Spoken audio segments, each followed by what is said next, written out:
So ఈరోజు మన video ఏంటంటే 10th క్లాస్ బయాలజీకి సంబంధించిన ప్రాసెసెస్ చాప్టర్లోని రెస్పిరేషన్ టాపిక్లో మనం 25 క్వశ్చన్స్ చెప్పబోతున్నాం అనమాట. 1 మార్క్ క్వశ్చన్స్ అంటే షార్ట్ 25 క్వశ్చన్స్. ఈ 25 క్వశ్చన్స్లో 1 మార్క్ క్వశ్చన్స్ ఖచ్చితంగా రావాల్సిందే అనమాట. సో ఇదే విధంగానే ముందు కూడా వీడియోస్ చేస్తున్నానమాట. అన్ని సబ్జెక్ట్స్ సంబంధించిన FA1కి సంబంధించి ఇంపార్టెంట్ క్వశ్చన్స్ అనేవి ఆల్రెడీ నేను వీడియోస్ అప్లోడ్ చేయడం జరిగిందనమాట. సో ఆ వీడియోస్ని ఎవరైనా చూడాలనుకుంటే మన ఛానల్లోని మన ఛానల్ లింక్ కింద ఉంటుంది కదా, మన ఛానల్లోకి వెళ్ళి ప్లేలిస్ట్లో వీడియోస్ అనేవి ఉంటాయన్నమాట. మీరు అక్కడి నుంచి వీడియోస్ చూడొచ్చు. అండ్ ఇప్పుడైతే రెస్పిరేషన్ టాపిక్లోని 1 మార్క్ క్వశ్చన్స్ని ఈ వీడియోలో డిస్కస్ చేసుకోబోతున్నాను అనమాట. ఇక్కడ ఏదైతే పీడిఎఫ్ మీకు నేను ఇక్కడ ఎక్స్ప్లెయిన్ చేస్తున్నానో ఈ పీడిఎఫ్ని నేను కమెంట్ బాక్స్లో అవైలబుల్ ఉంచుతానమాట. మీరు అక్కడి నుంచి ఈ పీడిఎఫ్ని డౌన్లోడ్ చేసుకోవచ్చు. అండ్ నెక్స్ట్ లాస్ట్ వరకు స్కిప్ చేయకుండా వీడియోని చూడండి. మీకు అదిరిపోయే ఇంట్రెస్టింగ్ అప్డేట్ అనేది నేను ఇస్తానమాట. సో ఆ అప్డేట్కి సంబంధించిన ఫుల్ వీడియోస్ అనేది కూడా నేను చెప్తానమాట. సో వీడియోకి వెళ్ళే కంటే ముందు ఫస్ట్ టైం మన వీడియోస్ని చూస్తున్నట్టయితే ప్లీజ్ సబ్స్క్రైబ్ చేయండి. అండ్ పక్కనే ఉన్న బెల్ బటన్ని కూడా నొక్కండి. అండ్ మీకు ఈ వీడియోస్ నచ్చినట్టయితే లైక్ చేయండి అండ్ షేర్ చేయండి. మీకు ఏమైనా డౌట్స్ ఉంటే కమెంట్ చేయండి. So let's go to the video. So ఈరోజు మన వీడియో ఏంటంటే 10th క్లాస్ లైఫ్ ప్రాసెసెస్ చాప్టర్లో బయాలజీలోని లైఫ్ ప్రాసెసెస్ చాప్టర్లోని రెస్పిరేషన్ టాపిక్కి సంబంధించిన 25 క్వశ్చన్స్ని మనం డిస్కస్ చేసుకోబోతున్నాం, 1 మార్క్ క్వశ్చన్స్ని. సో ఫస్ట్ క్వశ్చన్ చూసినట్టయితే the breakdown of pyruvate to give carbon dioxide, water and oxygen takes place in. అంటే ఈ పైరువేట్ అనేది బ్రేక్ డౌన్ అయ్యి కార్బన్ డైఆక్సైడ్ని, వాటర్ని, ఎనర్జీ ప్రొడ్యూస్ చేసేటప్పుడు ఏ ప్లేస్లో ఈ పైరువేట్ అనేది ఇలా బ్రేక్ డౌన్ అవుతుంది అంటే మైటోకాండ్రియాలో ఈ ప్రాసెస్ అనేది జరుగుతుంది అనమాట. సో ఇక్కడ చూసుకుంటే డిఫైన్ రెస్పిరేషన్. రెస్పిరేషన్ని డిఫైన్ చేయమన్నారనమాట. It is a life process in which the digestive food is oxidised to release energy for all other metabolic activities. All metabolic activities కోసము ఎనర్జీ రిలీజ్ చేయడానికి ఏదైతే డైజెస్టివ్ ఫుడ్ అనేది oxidise అవుతుందో ఆ ప్రాసెస్ని respiration అంటాం అనమాట. 4th క్వశ్చన్ చూసుకున్నట్టయితే ఎక్స్పాండ్ ATP అన్నారు. ATP అంటే అడినోసిన్ ట్రైఫాస్ఫేట్. సో ఇది expand ATP 4th question answers అనమాట. వాట్ ఈజ్ ఏరోబిక్ రెస్పిరేషన్ అంటే రెస్పిరేషన్లో మనకు 2 టైప్స్ ఉన్నాయి కదా, ఏరోబిక్ రెస్పిరేషన్ ఒకటి, అనెరోబిక్ రెస్పిరేషన్ ఒకటి. సో ఏరోబిక్ రెస్పిరేషన్ అంటే ఏంటనేది చూద్దాం. The respiration which occurs in the presence of oxygen is called aerobic respiration. అంటే ఆక్సిజన్ యొక్క సమక్షంలో ఏదైతే రెస్పిరేషన్ జరుగుతుందో ఆ రెస్పిరేషన్ని మనం ఏరోబిక్ రెస్పిరేషన్ అనేసి అంటామన్నమాట. సో నెక్స్ట్ క్వశ్చన్ చూసుకున్నట్టయితే వాట్ ఈజ్ అనెరోబిక్ రెస్పిరేషన్ అంటే సెకండ్ టైప్ రెస్పిరేషన్ అనమాట. వాట్ ఈజ్ అనెరోబిక్ రెస్పిరేషన్ అంటే the respiration which occurs in the absence of oxygen is called anaerobic respiration. Absence of ఆక్సిజన్లో జరిగే రెస్పిరేషన్ని మనం రెస్పిరేషన్ అని అంటామన్నమాట. సో నెక్స్ట్ 7th క్వశ్చన్ చూసుకున్నట్టయితే how much energy gets released from 1 ATP. So ఈ 1 ATP అంటే ATPs అనేవి ఎనర్జీ అనేది ATP రూపంలో రిలీజ్ అవుతుంది కదా రెస్పిరేషన్ జరిగేటప్పుడు. సో ఆ టైంలో 1 ATPకి ఎంత ఎనర్జీ అనేది ఉంటుంది అంటే 30 J/mol అంత ఎనర్జీ అనేది ఉంటుంది అనమాట ఒక్కొక్క ATPకి. అండ్ మనకి ఇదే టైంలోనే మనం ఇంకో క్వశ్చన్ చెప్పుకోవాలన్నమాట. మొత్తం ఎనర్జీ అనేది మనకి 36 ATP రూపంలో రిలీజ్ అవుతుంది అనమాట. సో ఈ ఎనర్జీ అనేది 36 ATPలో రిలీజ్ అవుతుంది. బట్ కానీ మనకి 1 ATP యొక్క ఎనర్జీ ఎంత అంటే 30 kJ/mol అనమాట. ఇది 1 ATP యొక్క ఎనర్జీ. సో నెక్స్ట్ ఇక్కడ 8th క్వశ్చన్ చూసుకున్నట్టయితే 8th క్వశ్చన్ చూసుకున్నట్టయితే what is the end product of fermentation or anaerobic respiration. Anaerobic respiration అన్న ఫెర్మెంటేషన్ అన్న రెండు ఒకటే అనమాట ప్రాసెసెస్. సో వాటి యొక్క ఎండ్ ప్రోడక్ట్స్ ఏంటివి అని అడిగారు అనమాట. Ethanol and carbon dioxide. Ethanol అయినా అనొచ్చు అండ్ ఇక్కడ ఆల్కహాల్ అని కూడా అనొచ్చు అనమాట. ఆల్కహాల్ అన్న ఎథనాల్ అన్న రెండు ఒకటే అనమాట. అండ్ నెక్స్ట్ ఇంక ఇక్కడ చూసుకున్నట్టయితే next question 9th question what are the end products of aerobic respiration. Aerobic రెస్పిరేషన్లో ఎండ్ ప్రోడక్ట్స్ ఏంటివి? Carbon dioxide plus water. ఇవి రెండు ఎండ్ ప్రోడక్ట్స్. 10th క్వశ్చన్ చూసుకున్నట్టయితే what is the purpose of cartilages rings in throat. మనకి throat ఉంటుంది కదా, థ్రోట్లో ఉన్న cartilages rings అంటే ఇట్లా సీ లాగా ఉంటాయి అనమాట. సో మీకు ఇక్కడ చూపిస్తాను చూడండి. సో యాక్చువల్గా మనకి థ్రోట్ అనేది ఇలా వస్తుంది కదా, సో ఇక్కడ సీ టైప్ లాగా ఇలా ఉంటుంది అనమాట rings.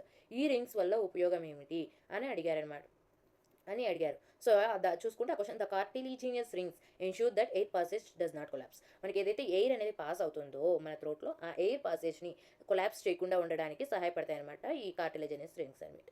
So next 11th question చూసుకున్నట్టయితే where does the exchange of gases occur in మ్యాన్లో అంటే హ్యూమన్ బీయింగ్లో ఎక్స్చేంజ్ ఆఫ్ గ్యాసెస్ ఎక్కడ జరుగుతుంది అని అడిగారనమాట. ఏ ప్లేస్లో జరుగుతుంది అంటే in the alveoli of lungs. అంటే లంగ్స్కి మనకి ఇక్కడ యాక్చువల్గా లంగ్స్లో ఒక స్ట్రక్చర్ బాల్ లైక్ స్ట్రక్చర్ అనేది ఉంటుంది కదా, ఆ బాల్ లైక్ స్ట్రక్చర్ని మనం ఆల్వియోలై అని అంటాం అనమాట.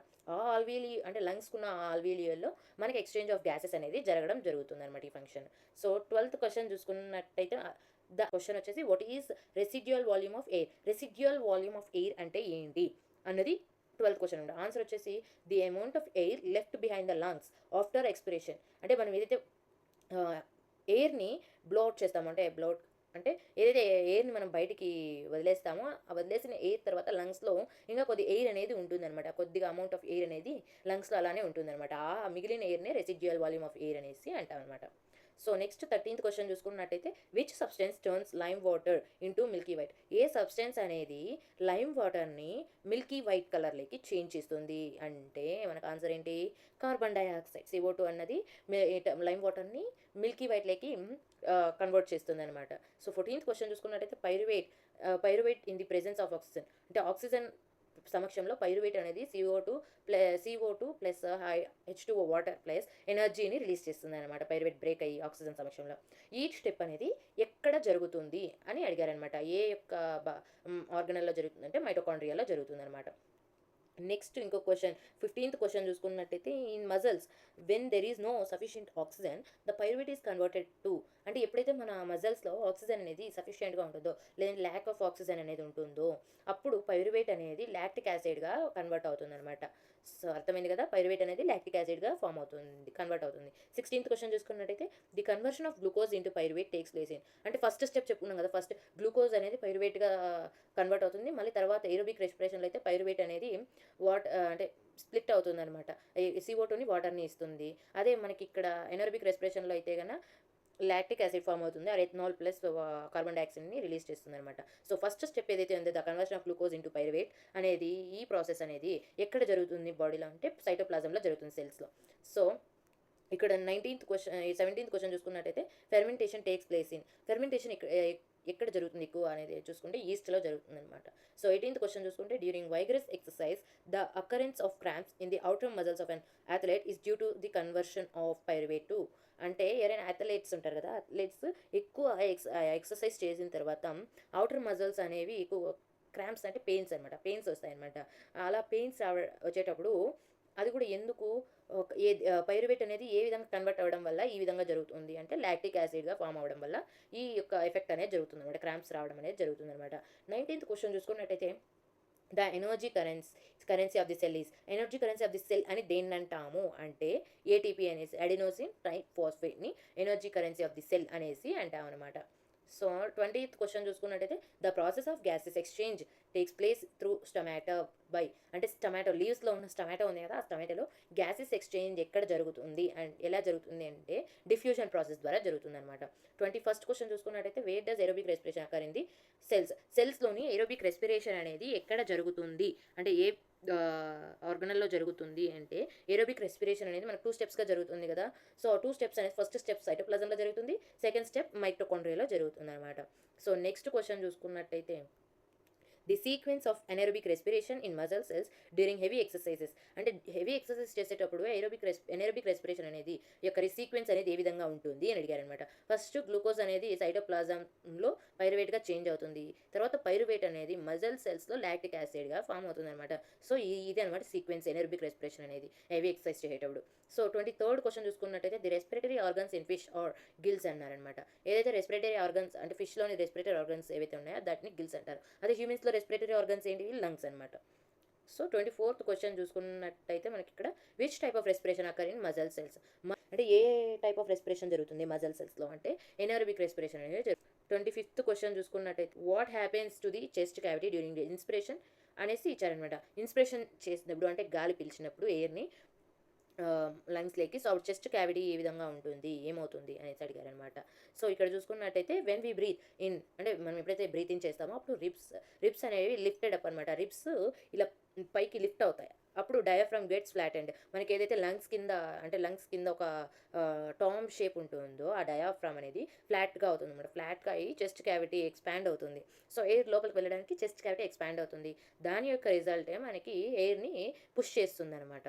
సో ఇది జరిగేది ఇన్స్పిరేషన్లో. సో మీకు ఇక్కడ నేను లాస్ట్లో ఈ ఒక్క క్వశ్చన్ అనేది మీకు వేస్తున్నాను అనమాట. సో దీన్ని కమెంట్ బాక్స్లో మీరు దీనికి ఆన్సర్ ఇవ్వండి చూద్దాం. సో క్వశ్చన్ ఏంటంటే what is respiratory pigment in మ్యాన్లోని రెస్పిరేటరీ పిగ్మెంట్ ఏది.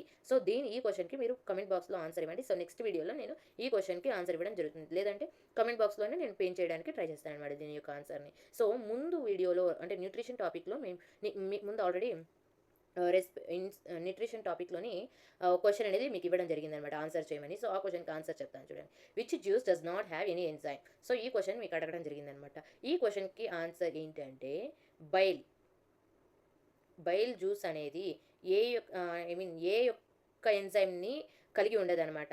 అర్థమైంది కదా. సో ఇది ఇవాల్టి వీడియో అనమాట. సో మీకు లాస్ట్లో ఒక ఇంపార్టెంట్ అప్డేట్ చెప్తా అన్నాను కదా. సో మనకైతే అన్ని సబ్జెక్ట్స్ సంబంధించిన పబ్లిక్ ఎగ్జామ్స్ సంబంధించి బ్లూ ప్రింట్స్ అయితే వచ్చేసాయన్నమాట. సో ఆ బ్లూ ప్రింట్ వీడియోస్ ఎవరికైతే అంటే ఆ బ్లూ ప్రింట్ వీడియోస్ కావచ్చు, వాటి యొక్క ఎక్స్ప్లెనేషన్స్ కావచ్చు, ఎవరికి అయితే కావాలనుకుంటున్నారో వాళ్ళు కమెంట్ బాక్స్లో పిన్ చేయండి. సో నేను ఆ వీడియోస్ చేయడానికి ట్రై చేస్తానన్నమాట. సో ఇది ఇవాల్టి వీడియో అనమాట. ఈ వీడియో మీకు నచ్చినట్టయితే ప్లీజ్ లైక్ చేయండి అండ్ షేర్ చేయండి. మీకు ఏమైనా డౌట్స్ ఉంటే కమెంట్ చేయండి. సో ఎవరికైనా ఈ వీడియో అంటే ఇంకా ఈ వీడియోస్ మన ఛానల్ నుంచి ఇలాంటి వీడియోస్ చూడాలనుకుంటే సబ్స్క్రైబ్ చేసుకోండి. సబ్స్క్రైబ్ బటన్ పక్కనే ఉన్న బెల్ ఐకాన్ని క్లిక్ చేసుకోండి. And thank you for watching.